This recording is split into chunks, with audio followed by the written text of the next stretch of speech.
esteve envolvido no processo dos 15 mais 2, ativista dos direitos humanos, professor universitário, pesquisador, enfim, principalmente um angolano, Malanjinho. Aiuê, Mwangolê, Mwangola. Domingos da Cruz, vamos mesmo já aqui falar do seu livro, e eu estou surpreendido com o número de obras que tu já trouxeste ao mercado. Eu dizia de início 4, mas afinal são 10. Estás com uma nova obra que antes até da malta aqui, já falamos do título, que é Direitos Humanos na Era das Incertezas. 10 livros, mas até agora nenhum sobre este processo tão mediático, tão falado. Quer dizer, eu, pelo menos, o que eu esperei de ser para Domingos da Cruz, seguramente que quando sair da prisão, a concentração dele vai estar a escrever as suas memórias em relação ao processo dos 15 mais 2.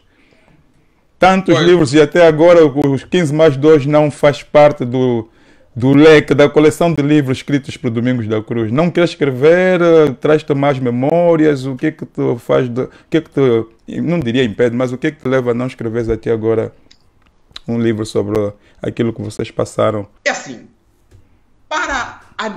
pela dimensão do processo, eu acho que tem que se escrever um livro que corresponda à dimensão do processo. E escrever um livro sobre o processo 15 mais 2, do meu ponto de vista, pressupõe recolhimento e muito tempo. Então, eu efetivamente, se continuar vivo, escreverei sobre o caso, sobre o processo, mas eu quero escrever um livro que corresponda à dimensão do processo. O que quer dizer que tem que abarcar efetivamente um pouco de tudo que ocorreu. E ainda anteontem estive a conversar com a minha esposa sobre isso, para começarmos a preparar exatamente a redação do livro, porque ela vai certamente ajudar-me para trabalhar no livro, mas não sairá massa. Não, mas a pretensão de... A pretensão, sim, Ah. estamos a discutir isso com a minha esposa, quais serão os caminhos que vão ser trilhados para até o livro chegar à mão do público, mas não será, digo-te já, nem daqui a um ano, e tenho dúvida que seja daqui a 2, porque quero escrever um livro monumental sobre os 15 mais 2. o processo. E quando eu penso no livro sobre o processo, o que me ocorre é o livro, por exemplo, de Balzac, sobre a condição humana, Guerra e Paz, de Leon Tolstói. Homem em Busca de Sentido, né, de Victor Franklin. Exatamente. E os volumes sobre a história do Reino Unido, do grande historiador inglês. Quer dizer, eu estou, claro, a olhar esse projeto nessa dimensão, não é? Domingos da Cruz, democracia não, direitos humanos em tempos de incerteza, teu novo trabalho. Eu ainda não tive a oportunidade de ler o livro, então estou assim um bocadinho limitado, mas eu gostaria de perguntar por que direitos humanos em tempos de incertezas? Incertezas, te referes a esta situação que a gente vive hoje, essa pandemia, ou por que na era das incertezas? Olha, devo dizer que as incertezas sobre o nosso mundo, porque o livro tem uma pretensão universal, o que não significa que não terá feito referência a questões angolanas, porque ele é conduzido, é costurado numa perspectiva comparativa, mas as incertezas no nosso mundo vêm há 10, 15 anos atrás. Agora, a pandemia aprofundou as incertezas que já estavam ali, não é? O que nós vivemos é uma era de incerteza, até porque uma era não se pode reduzir a meses, não é? Sim. A pandemia só está ainda há meses. E, portanto, essa era vem há mais de 10, 15 anos atrás e começo, por exemplo, a explorar como, no livro, como o sistema democrático, como as sociedades abertas e aquelas que se querem abertas vivem um ambiente de permanente incerteza. E devo dizer também que essa incerteza não é partilhada exclusivamente por mim, até porque eu adotei no livro uma metodologia de análise metacomparativa, ou seja, olhar para dados de diferentes análises, cruzar e chegar às mesmas conclusões ou a conclusões díspares, não é? Portanto, foi um livro baseado em meta-análise. E eu explorei vários assuntos, mas claro, todos eles focados na questão dos direitos humanos. E sempre à luz do chamado direito internacional dos direitos humanos, tanto no sistema universal, portanto, das Nações Unidas, quanto dos sistemas regionais. Americano, europeu, latino-americano, e chamo a análise diferentes categorias. Por exemplo, a condição da mulher no mundo, o seu grau de subalternidade, olhando para várias realidades e fazer a análise comparativa. A situação de pobreza em várias partes do mundo e fazer, digamos, análise comparativa. Existem várias agências internacionais que nos forneceram dados bastantes para fazer estas análises, digamos, comparativas, não é? É o caso dos direitos da criança, em que comecei a olhar para Angola e, claro, chamo a análise da Angola com base no que diz o direito internacional, digamos, dos direitos humanos, e tiro algumas conclusões sobre as quais os leitores poderão, tomar contacto. E, claro, outras questões, e uma que me é bastante cara e que adoro estudar, ler, escrever sobre ela, que é o problema da liberdade, digamos, de expressão e de imprensa, e aí também chamo a colação uma análise sobre Angola, e depois identifico outros dados externos a Angola, e falando sobre liberdade de expressão e de imprensa, não posso deixar, então, de estabelecer um link com o que nós vimos falando desde o princípio desta conversa, que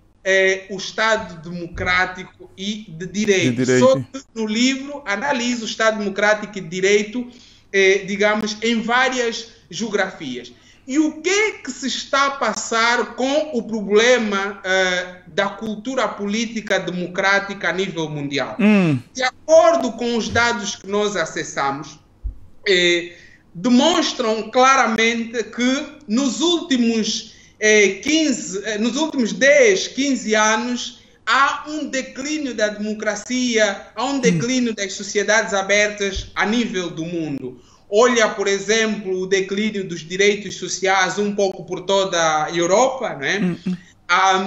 Olhamos, por exemplo, para laivos de autoritarismo que há poucos anos quase já não se viam, mas nós notamos laivos de autoritarismo na Espanha, em que o sistema político tenta controlar o sistema judicial. Na Europa.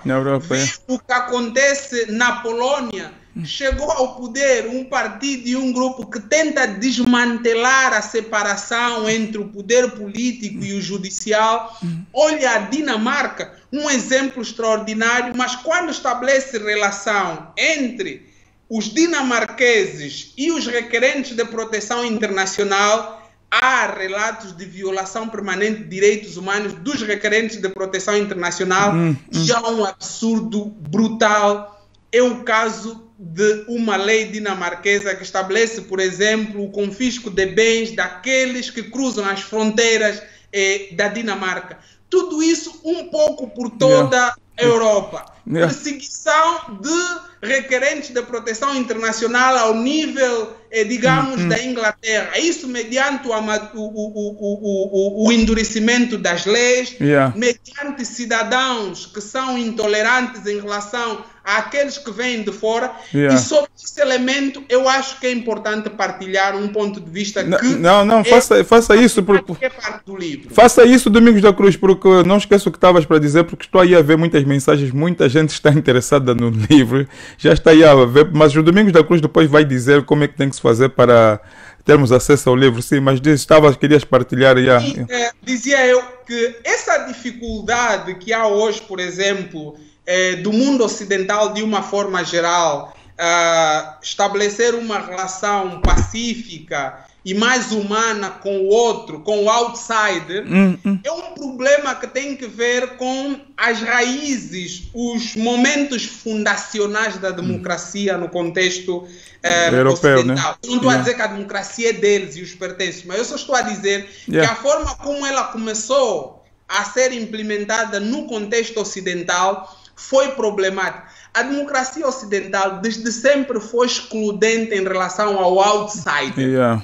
Desde a Grécia Antiga, o estrangeiro sempre foi tratado de forma inumana. Esse é um problema típico no contexto ocidental. Daí a dificuldade de olharem o árabe, né, o muçulmano e pessoas que provenham de outras geografias.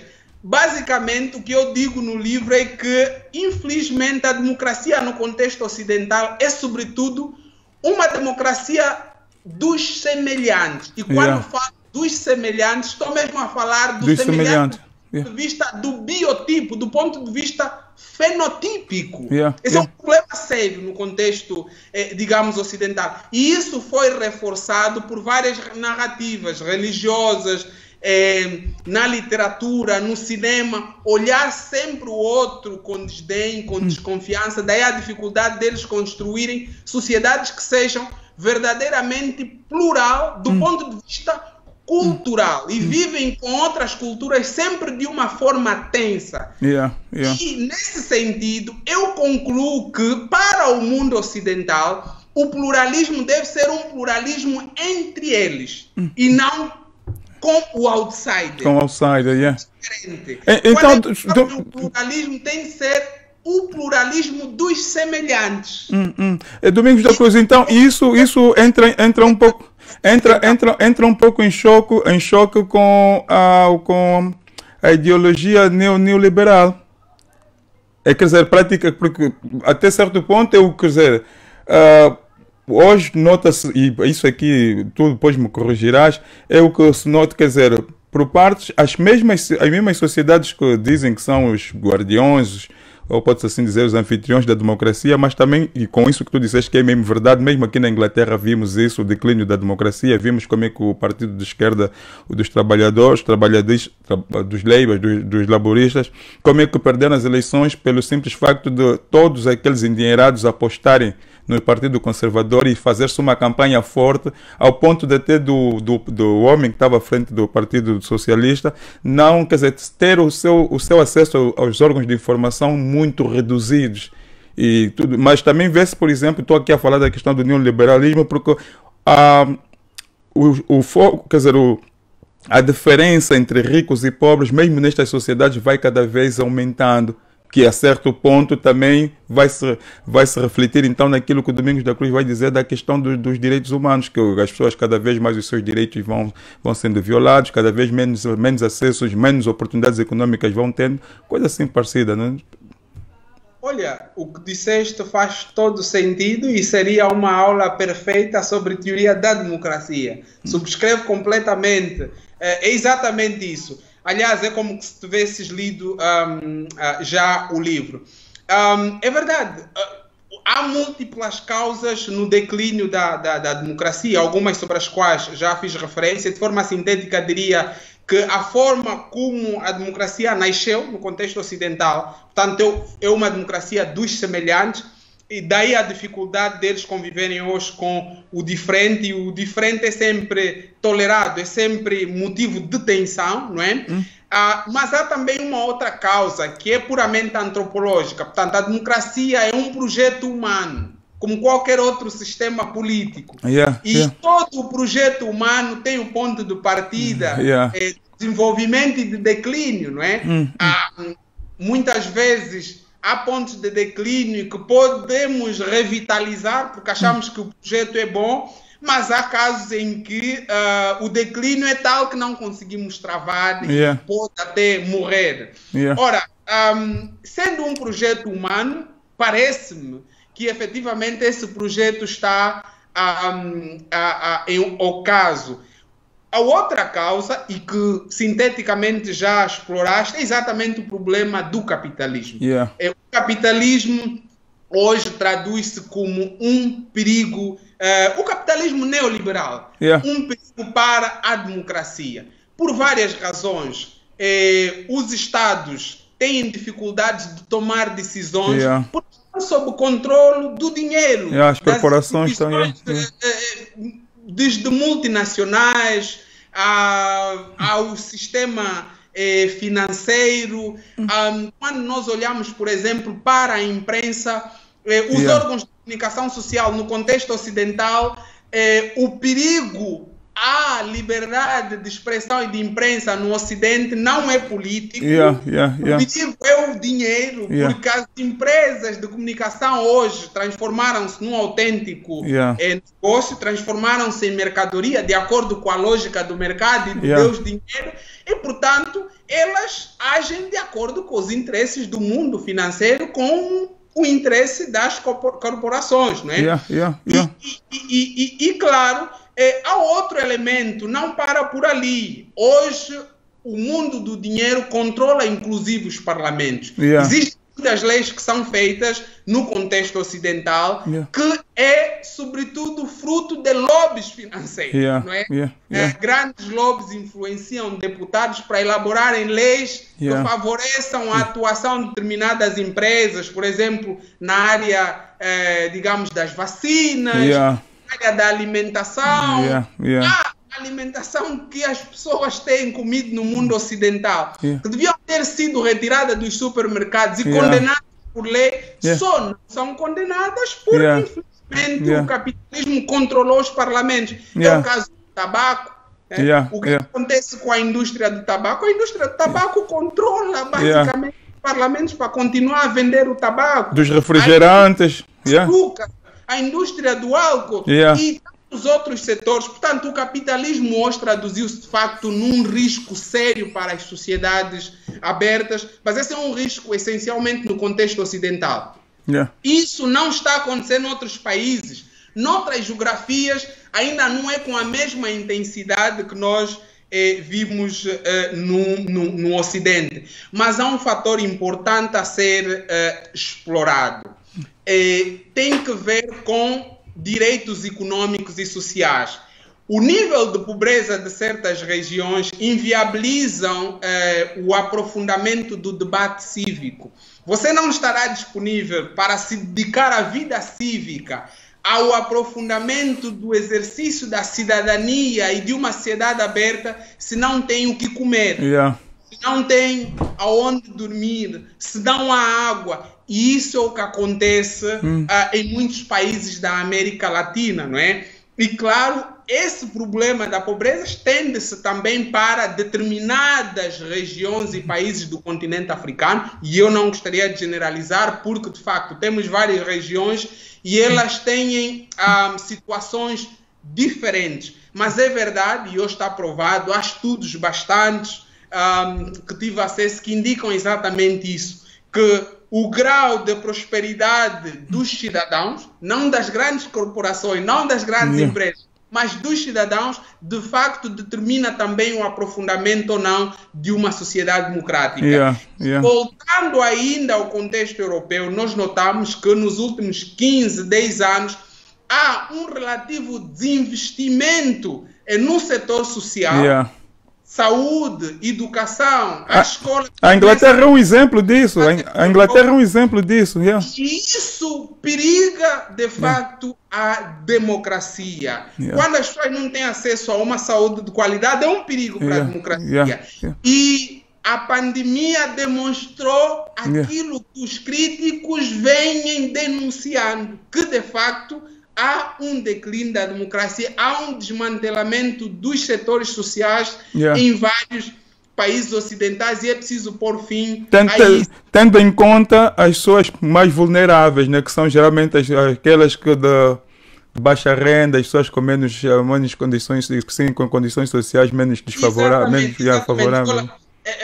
Permita-me só... Não, sim, fala à vontade. Um elemento que é de natureza contextual, que tem que ver com o nosso contexto, e depois apresentarei um pouco aquilo que eu chamo de dimensão internacional do declínio da democracia, fruto do confronto geopolítico e geoestratégico. Ou seja, nós temos, por exemplo, no contexto da África, um outro problema que tem que ver com a negação de novas utopias. Ou seja, a geração que lutou contra o colono, no contexto, digamos, africano e alcançou a independência política em vários países, eles construíram um senso psicológico de que, a partir de agora, as novas gerações têm de ser gratos a nós. E por isso já não têm direito de apresentar novas utopias e novos projetos de sociedade. E por isso inviabilizam que novos atores, pessoas com novas formas de ver o continente, ocupem cargos de liderança. E nesse sentido, eu acho que o que nós exploramos no princípio da nossa conversa, a prisão na história, a prisão no passado. É por isso que sou grato, eu não procuro gratidão pelo que fiz para Angola, sou pena de você ficar preso no passado e ao exigir gratidão você inviabiliza que as pessoas que têm novas ideias construam outros projetos e outras utopias. Esse também é um fator que inviabiliza o processo democrático em vários países do continente. E há parênteses para ressalvar que a situação não é só negativa. Nós temos democracias vibrantes como do Ghana, em que há alternância do poder, em que a oposição chega ao poder. Cabo Verde. Da Namíbia, do Botsuana. A Namíbia e o Botsuana, do meu ponto de vista, têm dois problemas relativos. São os mesmos partidos que conquistaram a independência, que continuam no poder. E eu acho que o que é necessário lá é exatamente a alternância. Sim, conforme aconteceu no Malawi, sim, mais ou menos assim. Só que no contexto do Botsuana e da Namíbia, de facto as instituições são limpas. Esses partidos são mesmo escolhidos pelo povo. Não é um problema de fraude. É o povo que insiste que esses que trouxeram a independência devem, digamos, permanecer no poder. E claro, não podemos esquecer também a vibrante democracia que é a África do Sul, com as suas limitações. Mas é vibrante. A Zâmbia. Até mesmo o Cabo Verde também, né? Exato, Cabo Verde e o Benin, que é bastante esquecido. Benin é um país interessante, que tem limitações do ponto de vista econômico e social, mas do ponto de vista de uma cultura política aberta, é um país que faz, digamos, progressos bastantes. Dito isto, gostaria de, no âmbito dessas múltiplas razões que contribuem para o declínio da democracia, partilhar o problema geopolítico e geoestratégico entre as grandes nações em termos econômicos. Hoje há estudos claros que indicam que a China tem, por exemplo, perigado a democracia na Austrália, na Nova Zelândia, como? Mediante lobbies, mediante o controle de grandes empresas, mediante o controle através de investimentos sérios que eles estão a fazer nesses países. Mas no caso da Austrália, eles já notaram o problema e começaram a debater como inviabilizar as investidas da China contra uma sociedade aberta no contexto australiano. O papel da China não se cinge somente na Austrália e na Nova Zelândia. A China começa também a interferir nas democracias europeias e, claro, em África há um exemplo que eu gostaria de partilhar. O professor keniano, que é super interessante, o professor Patrick Lumumba, ele é um grande crítico da relação entre a China e a África. Terá sido convidado para uma conferência sobre a relação China-África na Zâmbia. E claro, a Zâmbia é daqueles países que está extremamente endividado. E quem foi o seu credor?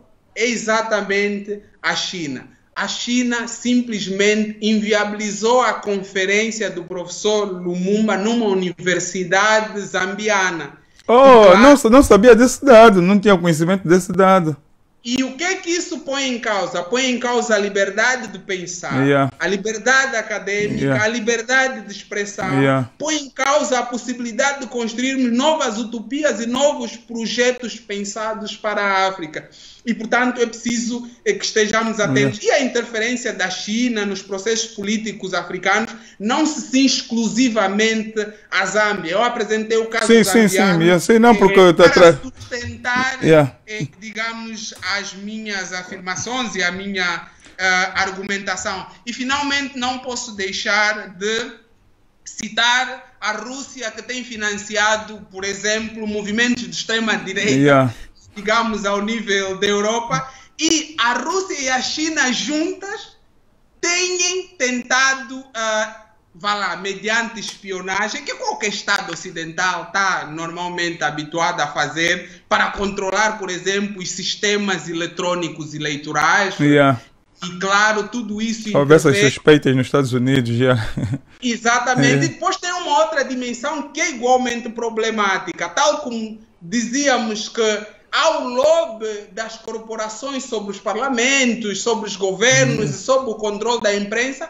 Hoje, ao contrário do que se pensava, que as tecnologias de informação e comunicação são uma panaceia para a promoção de uma sociedade aberta, a grande verdade é que, infelizmente, o Facebook está a revelar-se um captor da democracia. E hoje, de facto, e não fica só pelo Facebook, há outras empresas da área das tecnologias de informação que são um perigo para, digamos, a democracia e até para a vida, porque há casos em que para a privacidade, estabilizam o conflito do ponto de vista físico, o confronto enquanto guerra. É isso, olha, Domingos da Cruz, nós aqui tínhamos que ter um programa mesmo só para discutirmos sobre o livro. Eu não sei, estamos aqui com as boas horas e pelo aquilo que tudo que o Domingos da Cruz falou aqui sobre o seu livro, mostra claramente que é um bom entendedor da matéria, fez o seu trabalho de casa de forma apurada. Domingos, como é que as pessoas, tem aí muitas perguntas em relação à forma como adquirir o livro, ou os livros, os vários livros que tu lançaste recentemente, o que é que as pessoas têm que fazer? Olha,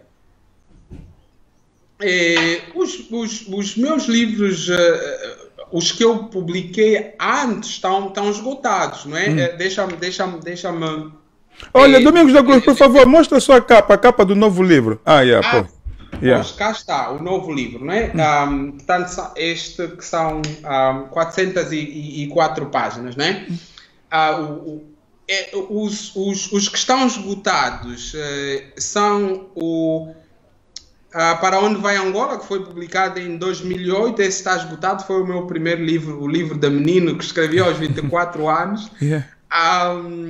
Quando a Guerra é Necessária e Urgente, sobre o qual já fizeste referência.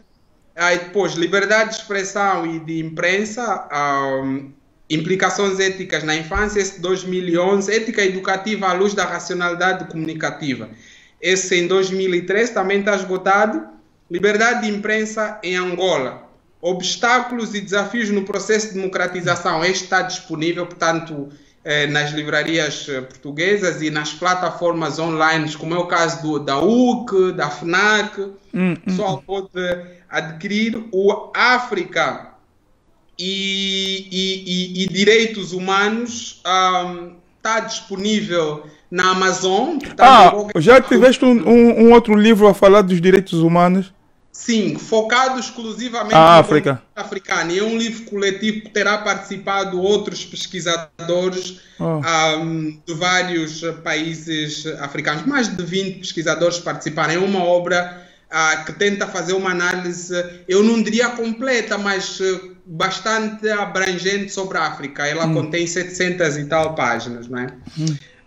Mas, claro, não esgota o problema dos direitos humanos em África. Não é em 700 páginas que se pode falar de um continente. E ferramentas para destruir o ditador, filosofia política da libertação. O livro da maca. O livro da maca.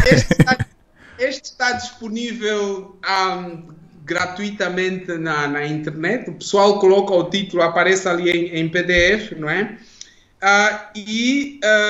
Angola amordaçada, a imprensa ao serviço do autoritarismo, também está disponível na FNAC, na UC, nas livrarias físicas. O que é a UC exatamente? É assim uma tipo Amazon? Uma semelhança do Amazon e não sei o quê? Exatamente como se fosse a Amazon, okay. Mas só que ela fica confinada a Portugal. Mas, Domingos da Cruz, podes soletrar? W-U-U-K. Ok, W-U-U-K, porque muita gente está a perguntar. E Racismo, Machado Afiado em Angola, de 2019, essa também está disponível na UC, na FNAC e nas livrarias físicas de Portugal. E finalmente, claro, o Direitos Humanos na Era das Incertezas. Para Angola, nós não sabemos quando chegará ao nosso país, mas quando chegar, hão de saber. A revolução que se pretende para Angola também passa pelo livro. E falar de educação, não se fala de educação sem livro. Aliás, nós não nos vamos transformar se as pessoas não forem leitores. Sim. Muito obrigado, Domingos da Cruz. Olha, obrigado pelo convite e obrigado também a todos que acompanharam.